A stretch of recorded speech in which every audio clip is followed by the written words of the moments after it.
Okay, well, my name is Stan Natchez. I'm a Shoshone Tatavian. Tatavian is a word in our language. It means the people who stand in the sun. Tatavian is a band of Shoshones. For me, I think that I come here in front of you today not only with a degree in education and a master's in curriculum, but as a sun dancer. For us, in the traditional way, if you want knowledge, in the Indian way, you go through ceremonies.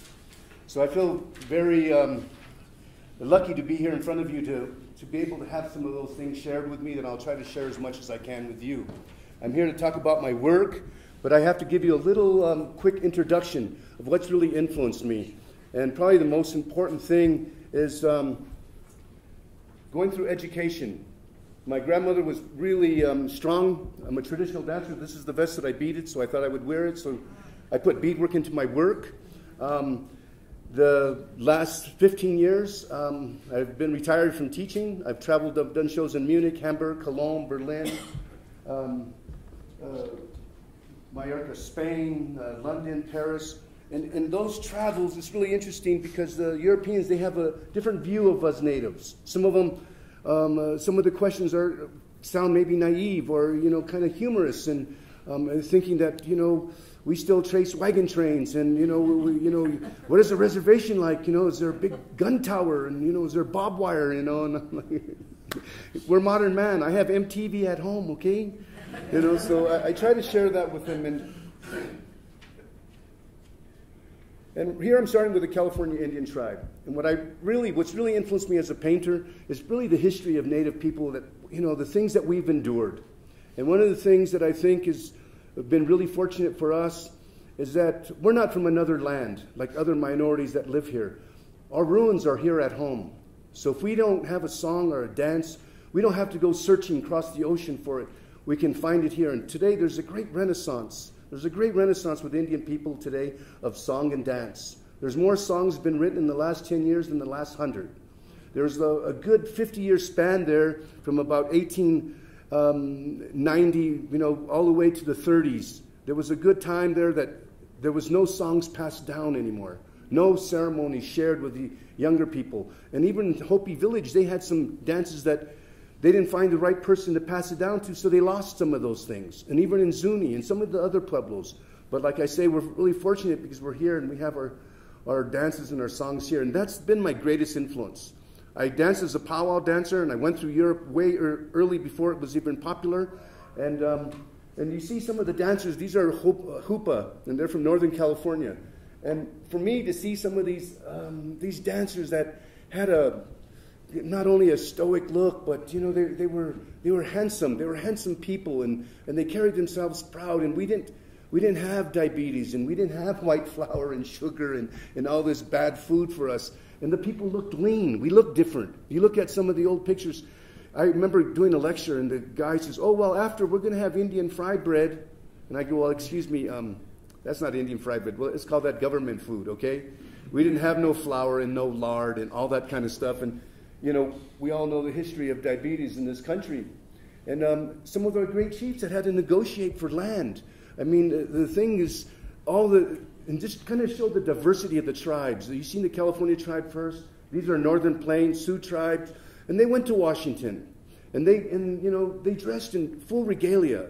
And I can imagine when they even went into Washington, it probably even the senators and congressmen at that time were probably shocked to see that they had that. And they signed treaties. And one of the things about the treaties is that we all know is that people like Chief Joseph, he was going all the way to Canada to get away, to take his people to Canada. And supposedly, today, to this day, at West Point, they still study his military tactics. Because Chief Joseph was not only a leader of the people, when you're a chief of the people, when you're a leader of the people, basically you're a gatekeeper. And you're really the poorest person. You give everything to the people. It's like, for us, I think that those are great responsibilities. Myself, the last 3 years ago, I was on tribal council back home. And being on tribal council, it was really tough for me because I was traveling a lot. But I realized that one thing is that you're really there for the people. And the sad thing to say is that my worst enemy was some of my own family. They were like, "Oh, look at Stan, he's in London at this, he should be over here at this council meeting, and he's doing it on a phone, and I felt like Charlie's Angels, and hey, anything else on the agenda? Okay, I got to go, you guys. And I realized that I wasn't giving everything into it. And that's when, in tribal politics, our leaders, you have to give it your all. You have to do everything for the people. And we see that we're part of modern man too. And you see that young Tasuki girl, and some of the young, in this time, in the early 1900s, they start sending our elders to school.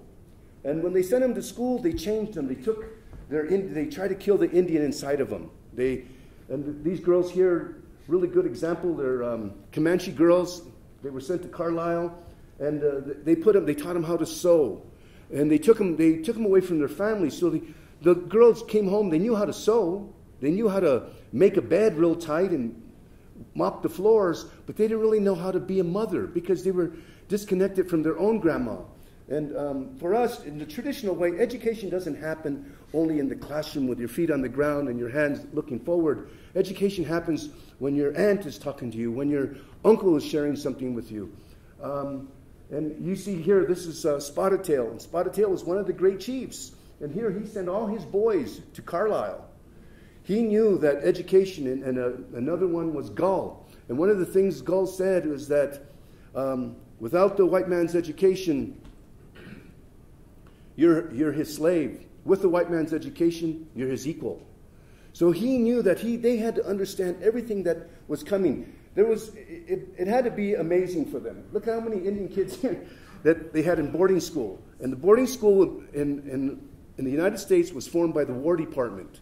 So since it was formed by the War Department, everything was very military. They had to march to lunch, march to dinner. They cut all their braids off. If they caught them, my dad said when he was at Sherman, when he was a kid in California, boarding school, that if they talked Indian, they would put a rubber band in their mouth and pull the rubber band back and let it go. They really punished them for using their language.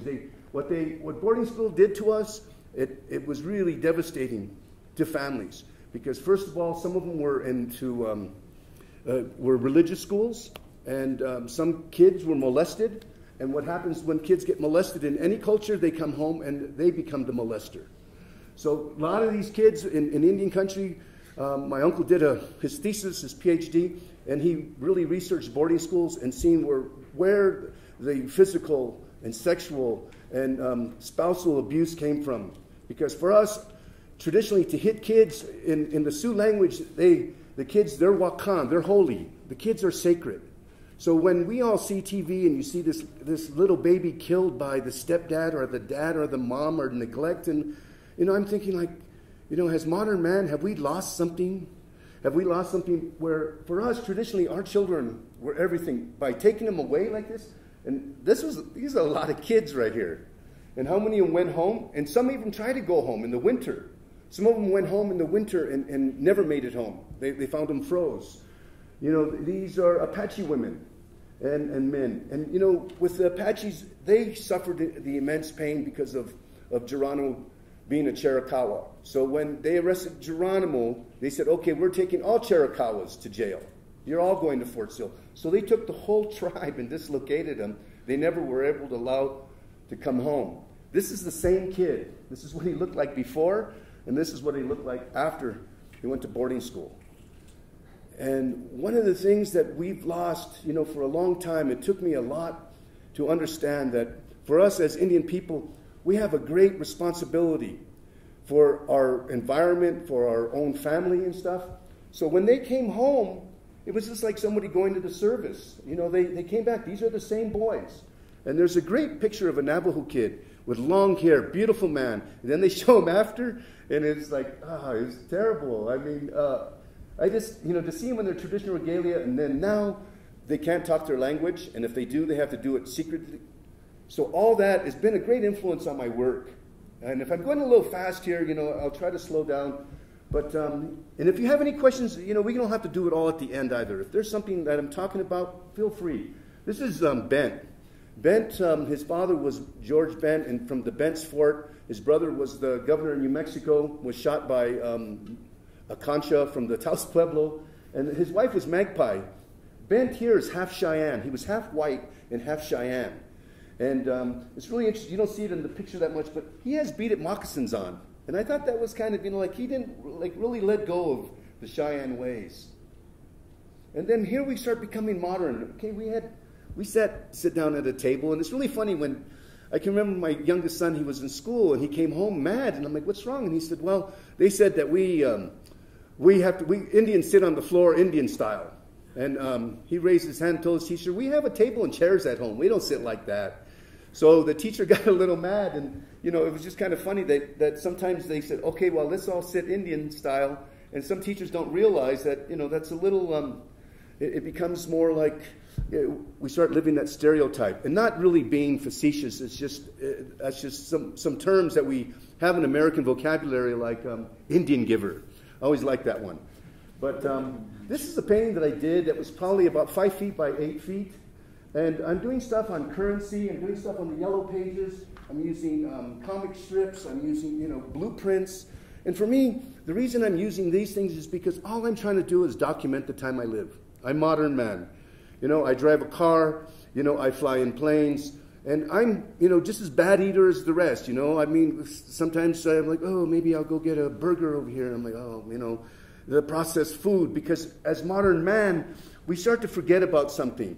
And we start to forget about as modern man is that it's not all about buying and consumption. And, you have all lived a life of profession.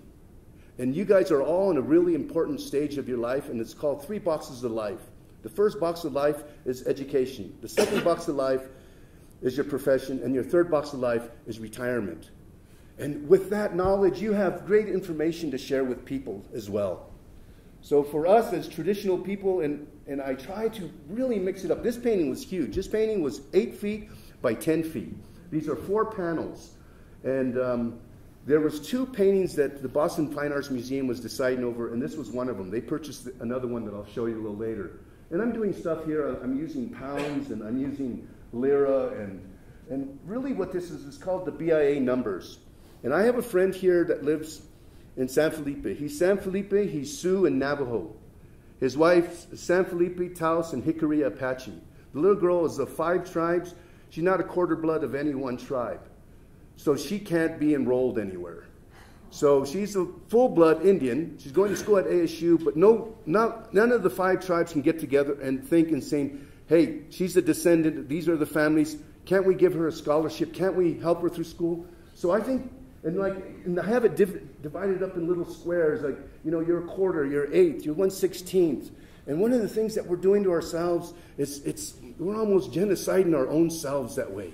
If a tribe can't say that, if they can't figure out that she's a full blood and be able to help her, some of our own people that are full bloods, they're just living in the shadow. All they are is a shadow now. Because we're the only people in the whole country and the whole world that are documented with a number. You get your BIA number, your census number, your enrollment number.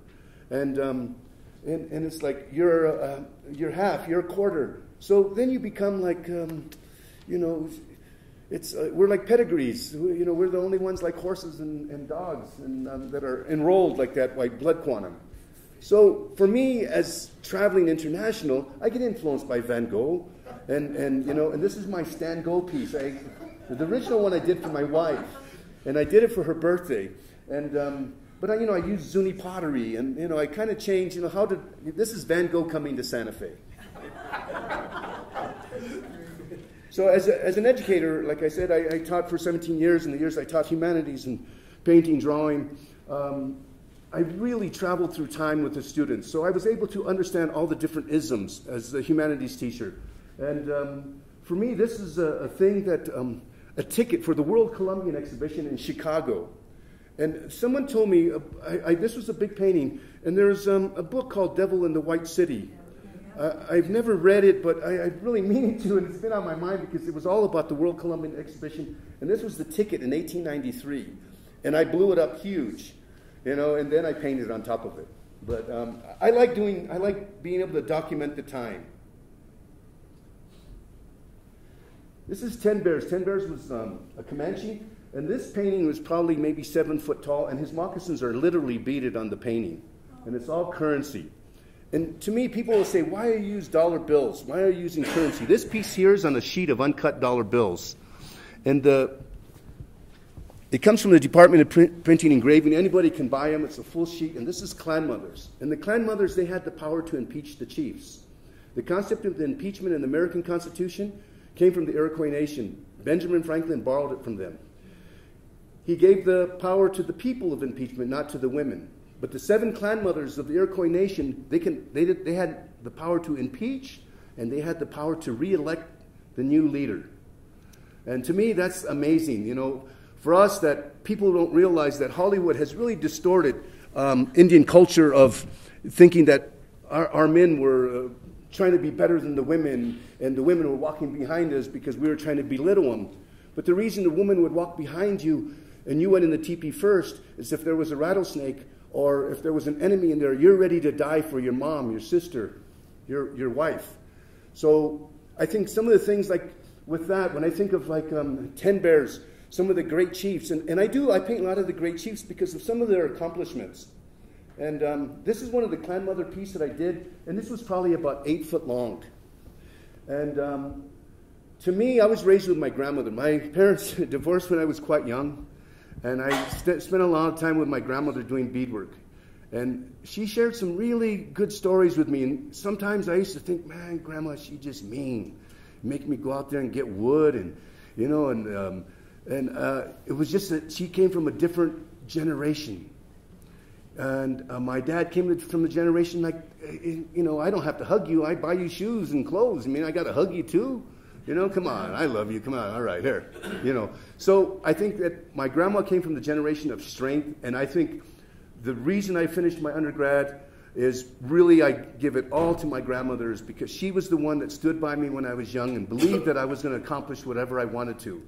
And she taught me traditional stuff. My grandmother was probably my greatest influence in my life, and one of the things that she shared with us is that, you know, grandson, you can't have any anger, can't have any hatred, because if you do, it's a disease, and after a while, you won't know what you hate anymore. And she said that she used the black people as an example, that they came and they were brought here, and they were punished, enslaved, so they passed that anger to their kids. And they pass their anger to their other kids. So they're living in urban cities, killing each other, not knowing why they're angry anymore. And I really thought that was really profound for my grandma to kind of dig deep and even see of other cultures. And like, she didn't want me to go out there being bitter. Because I can remember I probably was maybe 13 years old when I read Bury My Heart at Wounded Knee. And you know what? I was telling her, I was reading paragraphs to her. And that's when she told me that story. You know what? That history's there. It's happened. But you got to remember, it's, you know, hatred and anger is a disease. And for me, I think that's been my greatest blessing, is because I see people as how they treat me, as how I treat them. And I think that one of the important things for us as traditional, in a traditional way, being influenced by grandmothers, is that it gives you a strength that other men don't have. I can remember being at Sundance one time, and Sundance you fast for 4 days with no food and no water.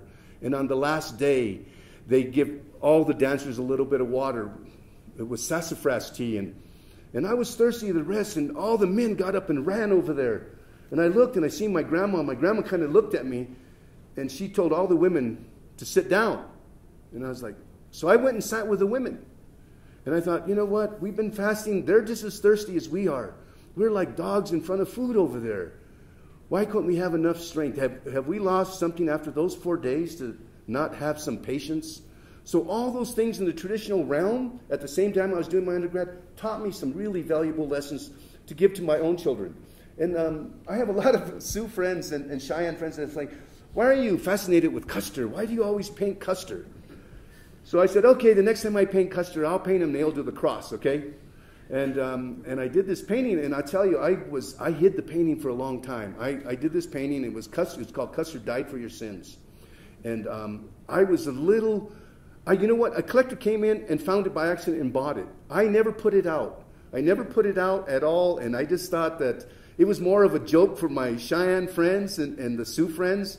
But when you see the soldiers falling out of the sky like that, Sitting Bull had a vision right before Custer's last stand. This is called Custer's last dream, that soldiers were going to be falling out of sky into the camp. He knew that they were coming. And that's what I use. When I paint the American flag, it's really influenced more by Jasper Johns, Rauschenberg, all of these contemporary painters. And you probably can't see it real good, but it's all comic strips underneath the stripes. And because when I started painting on currency in the 80s, and Elaine Horowitz showed my work, it was really interesting because people thought I was this angry Indian. And they had a special, 2020 had a special, came to Santa Fe on political Indian art. So it's me, David Bradley, Jane Ash Portress. I'm trying to think of some other natives in there. And everyone kind of fed into this lady's hand. She was doing this 2020 special on angry Indians. So I had one like this, but it was on the Constitution and the Bill of Rights. So she said, well, can you tell me about your political art? And I said, well, my art's not political, it's educational. So everyone else fed into her hands and told her what she wanted. And she goes, what do you mean? I see the Constitution, I see a battle scene, I see the Bill of Rights. I said, well, did you know tribes are not covered under the Bill of Rights or the American Constitution? We're covered under the Indian Civil Rights Act. She goes, no, I didn't know that. I'm like, well, see there, it's educational. Cut. She didn't like it. She wanted me to feed, and like I was angry, and I just read Bear in My Heart at Wounded Knee yesterday, and that's what it is. This is basically kind of I have it's called A Postcard from Santa Fe. That was the name of the painting here, and it's written down on the bottom. And I really pay homage to T.C. Cannon, Fritz Scholder. Fritz Scholder was a really good friend. He actually took time to come in my studio a number of times. I had a house in Arizona and one here for about 15 years. And before he passed, I had some really good conversations with Fritz. I didn't get a chance to know T.C. Cannon. But this Bess is fully beaded on the painting. And this is in my private collection. One of the things that I've done as an artist, and I try to share with some of my other friends, they should collect some of their own work. I've been collecting my own work since the very first painting, and every year I would do a show, I would take one painting from the exhibit, sometimes two, and put it in the private collection. And then maybe, when I'm 70, I'll sell half of them. And this is the same thing on Blood Quantum, living in your own shadow. And for me, I like to use different types of textures and all this currency here was brought to me from Africa. It's from Zimbabwe. So as I get it, the funny thing is, like, this lady brought me a bunch of it. There's a special on TV about African currency and how much, it had viruses on it and bacteria and all this stuff that they found. I mean, even on our American currency. So I got scared and I threw it all in a big jug with half a gallon of bleach and soaked it for a few days, and then I rinsed it out and I started using it. But it's and one of the things that you can see that really influenced me a lot too is powwows. When I went to powwows as a kid, I grew up in Los Angeles, and growing up in Los Angeles, the only thing it was the largest urban population when I was a kid. There was over 200,000 Indians living in L.A. What they did, the government had a thing called relocation. They took Indians off the reservation and relocated them to San Francisco, Los Angeles, Cincinnati, other cities, so they can be in the mainstream. But what happened is it killed a lot of them. A lot of them never came back home. A lot of them died of alcoholism and broken heart and things that we that are simple for us. It was difficult for them. To go pay your light bill was like a big deal, And I think that for me, I think of if it wasn't for powwows that really kind of had influence on me. This is a friend of mine, Steve Spider, and it's really interesting how he used the flag and made a shirt out of it. But we've been doing that since the beginning. We were the first. If you look at some of the old beadwork that has flag stuff on it, that's the most sought after beadwork. From the 1800s, there was a vest coming from Denver Fine Arts, Denver Museum, and it had beaded flags on it. And it was like, I think they wanted like $40,000 or something for it. I'm thinking like, that's really cool. But it was really nice to see that there was moccasins with flags on them and rosettes and women's dresses and men's shirts and stuff. So to get something like that, I thought that's, that really shows, I think the creativity of Native using the Americas. Because people don't realize when we have powwows, the first thing that comes in is the staff with the American flag. And Europeans don't get that. But they don't realize that our warrior society died. And the only warrior society that we had left was World War I, World War II, Vietnam War, the Gulf War. I mean, Paestawa, the lady who was the first Native woman who was killed in Iraq, in Afghanistan. I think that our warriors have always really honored that flag, because the flag never represented, it only represented our land. It didn't represent what happened in history.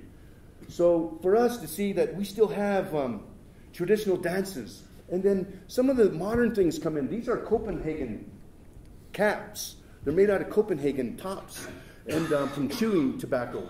And those are all jingle dress dancers. And the original jingle dress dancer was started with a grandmother, and she had all these grandchildren. And the way she prayed for them, and she had all these jingles, all these cones that represented all her grandchildren and her family, and she would dance for them. So that's where it really originated from. And to see our young ladies as young as this, you know, to me as seeing being Native and seeing little kids dance, you know, there's something like, there's really hope for us. Not as a nation, as a people. And one of the things that people don't realize is that we're really diverse. And one thing that people say, well, how come all the Indians just didn't get together? And I'm like, oh, come on. You know what I mean? It didn't really work that way for us. They tried to put all the Cheyennes together, the ones from the north and the south together in Oklahoma. That didn't work. They said, well, you're all Apaches, you're all alike. No. They brought the Hickory Apache all the way from Dulce, and they're more northern plains. So they thought, well, let's put all the Apaches together. That didn't work. The thing is that we're really diverse. And one of the interesting things for us is to prove how long we've been here is linguistics. The Sioux was not able to talk to the Cheyenne. The Cheyenne could not talk to the Cherokee. The Cherokee could not talk to the Blackfoot. The Blackfoot could not talk to the Shoshone. The Shoshone could not talk to the Iroquois. That's why we had sign language. And linguistics tell us the longer it takes for one language to become another, that shares how long we've been here. They try to say the Bering Strait, but I'm a strong believer that we come from like kind of all four directions. That we kind of migrated from the south. You can see, if you go to Yuma, you can really see some of the pottery. It looks very pre-Columbian. Relocation was was kind of brutal for us.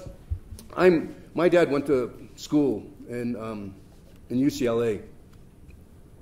So I was raised a little different because I think that education was really important to our family. It was really important to my grandmothers, my aunts, the extended family. And I think all my brothers and all my sisters, we all have master's degrees. And the thing was, what really pushed us was probably my father. Even if my parents did divorce, they did really share education with us quite a bit. And that was really important. And education, the ones that went through the education and relocation, that did get educated, they survived it. The ones that didn't, barely made it. But this was compulsory, it wasn't voluntary. They just took people and said, we're moving you. Yeah. It was kind of like programs. Hey, you know, we have a house for you, but it's in Los Angeles. Like, okay. And what I'm going to do here is I'm just going to share a couple of these pieces. This is a buffalo piece that's at the Boston Fine Arts Museum, the original one that I did. That's the World Columbian Exhibition. The slides will go as fast as I talk, I'm sure. This is a star quilt, and it's 10 feet by 10 feet. And the star quilt really came kind of from the Amish, but the Sioux believed that it had a power. That if you look at the star quilt, it kind of goes in and out. They're going fast now. And this is the $5 bill. In 1899, it had Chief Hollowhorn on it. And this is another version of that same flag that you've seen earlier. And this piece I have in my studio, this is all beaded right here. That's a beaded strip. And that painting's maybe 5 feet by 6 feet. And this is Mom and Dad's, 201K. And this is at, that one's at Booth Museum. A lot of these paintings, actually most of these paintings here I don't even own.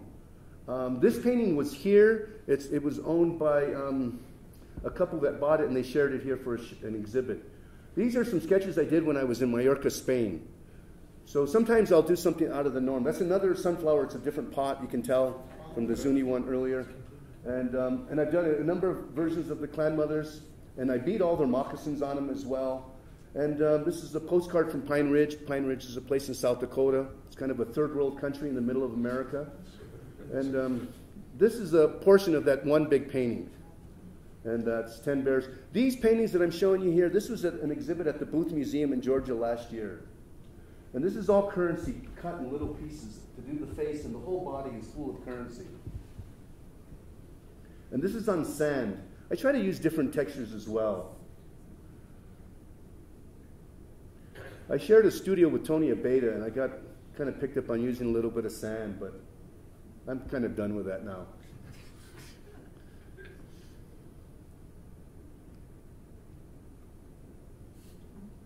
And I try to do some of the kitsch. You know, I like that Pontiac service station, and Fritz Scholder did a great book on kitsch, and he photographed all the kitsch in the Southwest and made a small book, kind of rare. And this is Keokuk. He was like in his 50s, and he was one of the few photographs that I've seen of Indians over 50.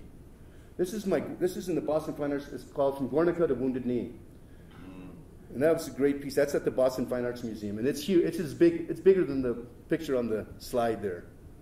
And these are some boxes that I did with Coca-Cola bottles, and then they open up and they have beadwork, and I have like little Budweiser cans and little Coke cans, you know, and the guitar, the Stratocaster, and that's my warrior items that I had at the exhibit. My acoustic was with a paintbrush. That's it. But I would like to, you know, get a little feedback. I'd like to, you know, if you have any questions. Yeah. I have a question. There's a law on the books in the United States that you can't deface currency. Well, you see, when I was a kid, you couldn't put a quarter on a railroad track because they say you're going to go to jail for defacing money. Well, now you can go to the plaza and put a penny in a machine and have Santa Fe smashed on your penny. So you're taking it out of circulation. For me, all the early stuff I've done is on full sheets of currency from the Department of Printing and Engraving, like this here. And if you get up, after a little bit, you can get up and look up close at it. It's really interesting is because this currency is not really made for circulation at all. This is for collectors. And the reason I started using currency is it came to me really early on. I was teaching a class, and someone gave me a sheet as wrapping paper. And it was a real sheet, and I painted a buffalo hunt. But what I was telling students before the day was over, I says, how can you take an old idea and make it new? And they were like kind of lost. So when I came in with that buffalo hunt on that sheet of dollar bills, and I put it on the wall, and these were pretty fortunate kids. And they looked, and they had like little crosses in their eyes. And it wasn't my rendering of the buffalo. It was something about that currency. I knew that day, I told them, you know what, this is my last, I'm going to turn in my resignation this year. I'm done. I got it now. Because as an artist, it's very rare to have something that really grabs people and affects them emotionally. And what affects modern man more than their currency? And when I started painting on currency, I had whole sellout shows with Elaine Horowitz. And the first show she sold out of currency, it was Indian Market, and I was telling everybody, all my friends, oh, I'm at Elaine Horowitz, and you know, there's Andy Warhol across the way, and I'm here. I went in, there was no paintings up.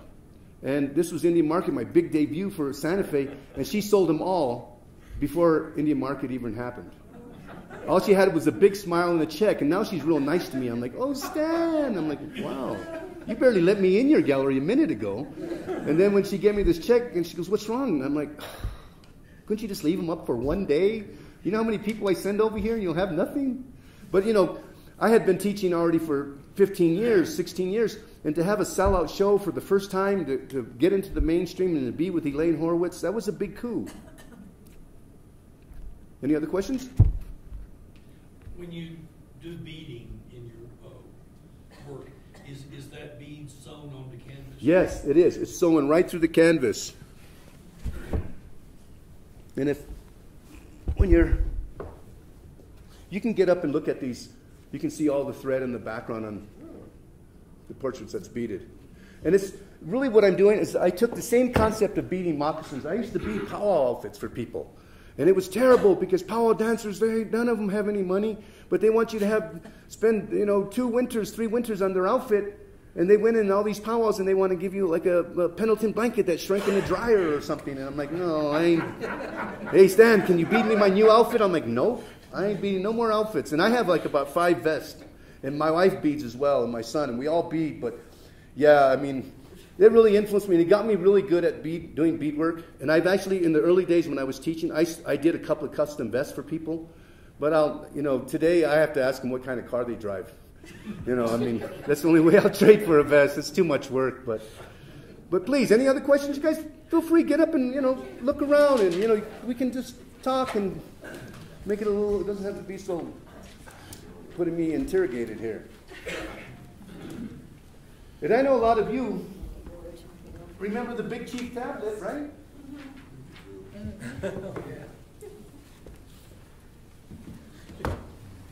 My son doesn't get it. He goes, what's that? What's the Big Chief tablet? Because they don't write anymore. You have to come out of that era.